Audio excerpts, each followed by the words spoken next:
Welcome back to Footballology. In this video, I want to bring you guys my AFC West fantasy football sleepers. This is a list of guys that I feel like they can definitely have an impact on your season to the mid to late part of the season. So definitely stay tuned to the video for the list. And if you're not a footballologist yet, definitely hit that subscribe button and become a footballologist today. Without further ado, let's get into it. So to start off my AFC West fantasy sleepers, I want to start with the Denver Broncos and Deshaun Hamilton in particular. With Deshaun Hamilton, I feel like he's going to have the ability to do so much more within the offense itself. We know what Cortland Sutton is going to do on the outside and how he's going to control those corners and safeties on the outside. Also, Emmanuel Sanders, what he's going to do as far as the deep ball guy and also working the kind of underneath. And I think Deshaun Hamilton also is going to be a guy that can take the top off the defense as well. Now, when it comes to actual sleepers, I think he's going to be a week-to-week guy. I don't think he's a guy that you can kind of set and forget the flex spot, but I feel like he's going to be a guy that's definitely going to have those big games, those bust games where he just blow up crazy. But then also I think he's going to have a really low floor where he's going to get you like 5 to 6 points. So it just depends on what's going to happen, but I feel like his role within the offense of the Denver Broncos is going to be very vital, especially because I don't think Emmanuel Sanders has that step to really take the top off the defense like that. So maybe Emmanuel Sanders becomes more or less the slot guy that can work underneath, and Deshaun Hamilton becomes your deep ball guy that can also run those deep in a deep post and also those deep outs, and just kind of work that outside and push that safety out the field a little bit more, so Emmanuel Sanders can open up so Emmanuel Sanders can work a little bit more underneath. So Deshaun Hamilton, like I said, I think he's going to be a guy that's going to get you those huge games, but also I think he's going to get you those really bad, poor games where you might just messed up and start him that week because you thought he was good for another 30-point game. But I really like him as a sleeper. I feel like he's a guy that you can, once again, you're not going to have to worry about getting drafted. I think a guy that's going to go late and a guy that you don't have to really worry about anybody snatching from you, unless you're in Denver, where Denver fans are probably a little bit more higher on him. But realistically, I think he's a guy that you can get late and not really stress on trying to draft him right away. So next on my list for the Denver Broncos is Noah Fant. Now, I'm kind of biting the bullet on this because back in my draft grade for the Broncos, I actually said that I hated the pick by Noah Fant. But the more and more I watch him play this preseason, the more and more impressed with what he's going to do within this offense. And then also I looked at the weapons that are surrounding him. And if Joe Flacco can return back to Super Bowl Joe Flacco, where he actually control the field a little bit more with his weapons, I think that this offense can be really dangerous, honestly. I'm not even lying. Like, I really see them pushing the ball downfield with some of the best teams in the NFL, hint, Chiefs. Also, I feel like I can see them, controlling a lot of clock with their offense that they have in place as well with a guy like Philip Lindsay. And no offense, going to be a big part of that control of the clock offense. And also, I know with the system that they have in Denver, the tight end position is really kind of focal point on that system. So Noah Fant, once again, is just going to be a beneficiary of what's around him and what's in his possession currently. And I'm excited to see what he's going to do, honestly. Like, I promise you, Bronco fans, I wasn't hating on, just because it was Denver or anything like that. But now that I see the working of this offense, the more impressed I am with Noah Fant and what he's going to do within the offense. And once again, a guy that you don't have to worry about stressing to get early in the draft, a guy that's probably going to fall right to you in your lap, especially when you haven't taken tight ends early and the top 3 tight ends are gone. He's going to be a guy that's falls to your lap, and he's going to be a guy that you can probably consistently start week in and week out at the tight end position. He's going to be good for 10 points at least. Worst case scenario, in my opinion, I think he's going to be good for 10 points, especially in PPR. So I would be comfortable starting him week in and week out for sure. Next on my list, I have the Los Angeles Chargers, and my only Charger on my sleeper list for the AFC West is Justin Jackson. Now, it depends on what happened with Melvin Gordon. I know Melvin Gordon's on some holdout stuff right now, and I seen that he was back in California training, getting ready towards the season, so I'm not sure if he's actually going to come back. And if he does come back, what if the Chargers kind of limit his role a little bit more, saying, okay, you want to play hardball, we're just going to limit your role, and you're not going to get your touches, so now your numbers are going to look really funky. I wouldn't be surprised if they did some janky stuff like that, but at the same time, people want to win ball games at the end of the day. But back to Justin Jackson, a guy that I really like. I know they got Austin Eckler there, another guy that could possibly be projected as a sleeper, but I like him as a flex role kind of guy. Justin Jackson, if he gets those true totes, if he gets those true carries like a Melvin Gordon, if Melvin Gordon decides to pull a left bell and not play this whole season, but if he does some things like that, I feel like Justin Jackson is a guy that can really be the focal point of the run game for them. I know Eckler is a guy that can catch the ball out of the backfield really well, but I don't think he can run the ball as fluent as Justin Jackson has and can do.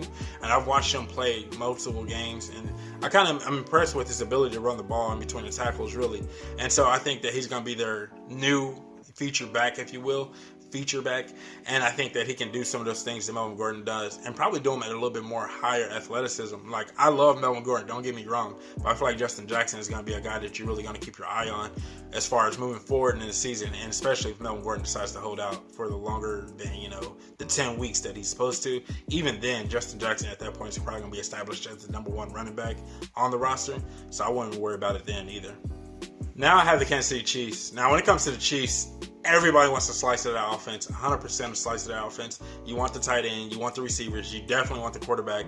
And then the running back position is kind of like, David Williams is supposed to be the go-to running back. I don't see him being the go-to running back. He's kind of banged up right now. Carlos Hyde kind of fumbled. Or not kind of fumble. He did fumble. He fumbled in the preseason game, and I think that kind of hurt his chances. And then Darren Thompson comes in, and he just kills it. So now I'm kind of looking at Darren Thompson as that sleeper, a guy that you can still get in on this Chiefs stock, if you will, and you can still kind of get a piece of the pie. And Darren Thompson is going to be your way in. A guy that can get dummy late. I don't think anyone's going to really pay too much attention to him unless you're here in Kansas City, which really sucks because I think his value is going to be shot up a little bit more because of the region. But since we're here in Kansas City, his value is definitely going to be up there. But Darren Thompson is going to be, like I said, your way to get into the Chiefs offense and get your slice of the pie. I think he's going to be a guy that Andy Reid's going to love having. Andy Reid has that quarterback there. We're talking about it during the game, how he has a quarterback that can actually touch every blade of grass on the field now. And by doing so, Andy Reid has opened up his mind to a whole new world as far as play calling. So you got a receiver that can stretch the field like crazy, and then you got some other guys that you added to the mix like McCole Harmon that can stretch the field as well. We know what Sammy Watkins can do as far as being a bigger receiver. Darwin Thompson is going to benefit from all those guys being where they're at, and if he's going to leak out the backfield, he's going to be good for like almost 10.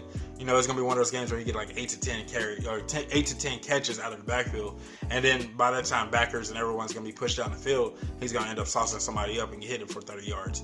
So I feel like Darwin Thompson is definitely going to be a guy that you're going to keep your eye on, especially if you're in different parts of the United States or wherever you are at. If you're in different parts, definitely Darwin Thompson is going to be a go-to guy for you to get into the Chiefs offense and kind of get the slice of that pie.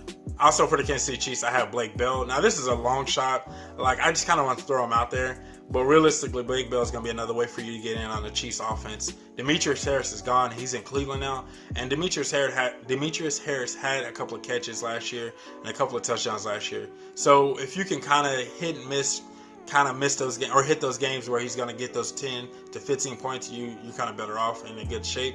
But realistically, I think he's going to be more or less a daily play. But I like I said, I just want to put him out there. He's a good receiving tight end. I don't see why you wouldn't, especially if he takes over that number two tight end spot. And he's going to be a guy that's going to get his touches or at least get some looks anyway in this offense that definitely likes to push the ball down the field. And like I said, just another way for you to get in the Chiefs offense, getting a slice of that pie. It's really important. I think people want to get a slice of that pie in any way they possibly can. Darwin Thompson and Blake Bell are going to be two guys that's not going to be where you're not overpaying for that pie. Like that slice of pie in the first round is like $50-$60, but you can get Blake Bell and Darwin Thompson for about $5 and still probably get a good slice. Like, it's not going to be like all crust. It's going to have some filling in there. And I feel like, especially with Darwin Thompson, I feel like it's definitely going to have some filling. But Blake Bell is just going to be another way for you to get in. Now we have the Oakland Raiders. Now with the Oakland Raiders, their offense is projected to be a solid offense, especially with John Gruden at the helm. I feel like they have an opportunity to be a really elite offense, if you will. It depends on what Derek Carr wants to do. Obviously, we know Antonio Brown, so I'm not worried about that. But with Marcel Aitman, I feel like that he has an opportunity to start for this team. I know they got Tyrell Williams, and like I said, I know they got Antonio Brown, but that wide receiver 3 spot, in my opinion, is still wide open. Marcel Aitman is a guy that can definitely be that big body red zone threat for Derek Carr. We know Tyrell Williams can take the top off, and he's going to be a guy that can really stretch the field. And Antonio Brown can still stretch the field, but his route running ability is just why he's really there. And then they also got Hunter Renfrow. So they're pretty loaded at the wide receiver position, but Marcel Aitman is a guy that I'm kind of looking at as far as being that red zone target, or a guy that can even push the ball down the field or help them push the ball down the field as well. I'm excited about what he's going to possibly do, and I hope he makes the 53-man roster. But I kind of want to throw his name out in the pot as well. It's at least worst case scenario, he's a red zone threat, and in my opinion, and that's where he's going to best suit and what he's going to do best for the Oakland Raiders. Those other guys are there for a reason, and I think he's going to have his purpose as well, and especially if he makes the 53-man roster. Last thing I have for the Oakland Raiders is Darren Waller. Now with Darren Waller, he's projected to be the starting tight end, which is really exciting in my opinion. Derek Carr really liked using Jared Cook last year, and I think Darren Waller is going to benefit from that. And especially, once again, he's going to benefit from having a guy like Antonio Brown on the field, having a guy like Terrell Williams on the field, Hunter Renfrow. Like, that field is going to open up for a guy like Darren Waller. And he's a 6'6" wide receiver, ex-wide receiver, now tight end. And I think he's going to be a guy that can really control the middle of that field. He's going to be, once again, too big for a linebacker, too fast for a linebacker, and too big for a safety. It's going to be really exciting to see what he's going to do and how they're going to utilize him within this offense. I think he has a home in Oakland, and I think he's going to actually put up a good stat line. The tight end position, extremely dry. He's a guy you're not going to have to reach for, or a guy you're not going to stress for, and a guy that you probably can almost get undrafted, and that's going to be exciting in itself as well. So he's definitely going to be a guy that I might end up rostering, and that's how serious it is when it comes to Darren Waller. I can see myself trying to get Eric Ebron or even Mike Gesicki in Miami, and then going to get Darren Waller and just having two upside tight ends on my roster. I'm okay with doing that because my running back position, I'm making sure my running backs are loaded for sure. So I'm good with trying to take upside tight ends to what I did last year. And it worked out for me last year because I ended up with Eric Ebron, and he was eating for me last year. So I'm definitely excited to see what Darren Waller's going to do within this Oakland offense. I think he has, like I said, I think he actually has a home, and he has an ability to put up some true points. So that's all I had for my fantasy football sleepers for the AFC West. I really hope you guys enjoyed this video. If you do, give it a big thumbs up. And if you're not a footballologist yet, go and subscribe to the YouTube channel today and become a footballologist. Stay safe, football fans.